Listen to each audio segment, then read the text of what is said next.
আসসালামু আলাইকুম। মোবাইলটা লালমনিরহাট থেকে উদ্ধার করে নিয়ে আসছি।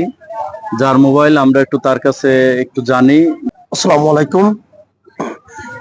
আমি প্রথমে আমার অন্তরের অন্তরস্থল থেকে আনিস ভাইকে ধন্যবাদ এবং মোবারকবাদ জানাচ্ছি এই কারণে যে আজকে দীর্ঘ 10 হইতে 15 দিন আমি খুবই গিয়েছিলাম।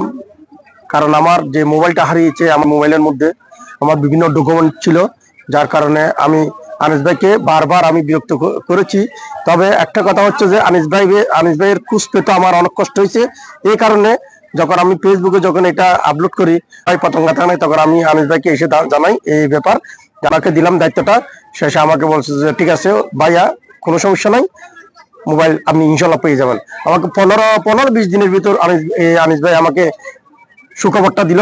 আজকে এই হাতে মোবাইলটা পেয়ে আজকে যে কি আনন্দ যে লাগতেছে, এটা আমার বলার মতো না। আমি আনিস ভাইকে কি বলে ধন্যবাদ জানাবো, এটা আমার ভাষা খুঁজে পাচ্ছি না। আসসালামু আলাইকুম। সবাই ভালো থাকবেন। যাদের মোবাইল হারায় আপনারা অবশ্যই জিডি করেন। আমরা বাংলাদেশ পুলিশ আপনাদের সর্বোচ্চ সহযোগিতা আছি।